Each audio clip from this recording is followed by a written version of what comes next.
ఓం నమో వెంకటేశాయ. So ఒక 3 రోజుల కింద నాగ చైతన్య శోభిత ధూళిపాల జాతకాన్ని నేను విశ్లేషించడం జరిగింది. దాని మీద చాలా చాలా తీవ్రమైనటువంటి డిబేట్లు అవన్నీ సాగుతా ఉన్నాయి. సో నేను ఆ జాతకాన్ని చెప్పడానికి ప్రధానమైన కారణం ఏమిటంటే, నేను ఇంతకుముందు సమంత నాగ చైతన్య జాతకాన్ని చెప్పి ఉన్నాను కాబట్టి దానికి ఎక్స్టెండెడ్ గా ఈ జాతకాన్ని చెప్పడం జరిగింది తప్ప, నాకు మళ్ళీ నేను ఇచ్చినటువంటి మాట మీదనే ఉంటాను, సెలబ్రిటీ జాతకాలు చెప్పను అని చెప్పాను.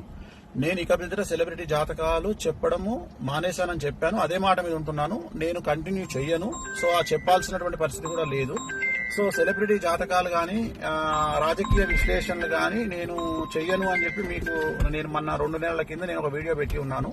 సో దానికి ఎందుకు నేను చెప్పాల్సి వచ్చింది అనే క్లారిటీ ఇస్తా ఉన్నా. ఎందుకు చెప్పాల్సి వచ్చింది అంటే, దాని ఎక్స్టెండెడ్ గా నేను చెప్పడం జరిగింది. దాని ఎక్స్టెండెడ్ అంటే సమంత నాగ చైతన్య అది జరిగింది కాబట్టి నేను దాని ఎక్స్టెండెడ్ గా నేను చెప్పడం జరిగింది. సో ఇప్పుడే నాకు మంచు విష్ణు గారు మాట్లాడినారు. సో మా ప్రెసిడెంట్ మంచు విష్ణు గారు మాట్లాడినారు. నేను వారికి కూడా నేను క్లారిఫికేషన్ ఇవ్వడం జరిగింది. సో నేనేం చెప్పానంటే, ఇక మీదట నేను సెలబ్రిటీ జాతకాలు కానీ రాజకీయ జ్యోతిష్యాలు కానీ పర్సనల్ ఎవరికి సంబంధించినటువంటి వ్యక్తిగతమైనటువంటి అంటే సెలబ్రిటీ జాతకాలని విశ్లేషించేటువంటి అవకాశం లేదు. అది చెప్పను. ప్రత్యేకించి నాగ చైతన్య గారి జాతకం చెప్పడానికి కారణం ఏంటి అంటే, ఓన్లీ వన్ రీజన్ ఏంటంటే, సమంత అది జరిగింది కాబట్టి దాని ఎక్స్టెండెడ్ గా దీన్ని మాట్లాడినాను.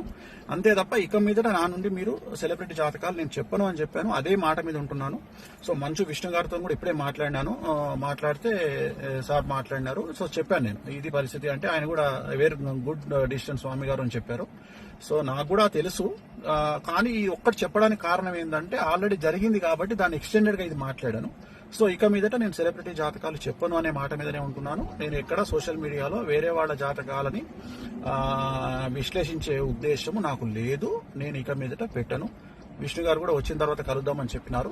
సో ఇది నేను నా సోషల్ మీడియా ప్లాట్ఫామ్ ద్వారా నేను చెప్పాలనుకుంటున్న విషయము. ఇది డిసిషన్ అయిపోయింది. నేను ఓన్లీ బికాస్ ఆఫ్ అది ఎక్స్టెన్షన్ కాబట్టి సమంత ఇష్యూ, అందుకని చెప్పాల్సి వచ్చింది. అంతే తప్ప ఇక మీదట నా నుండి ఇలాంటివి మీరు ఎక్స్పెక్ట్ చేయలేరు. నేను చెప్పను కూడా. ఎలాంటి సెలబ్రిటీకి సంబంధించినటువంటి చెప్పాల్సినటువంటి పరిస్థితి నాకు లేదు. నేను చెప్పను. ఓం నమో వెంకటేశాయ.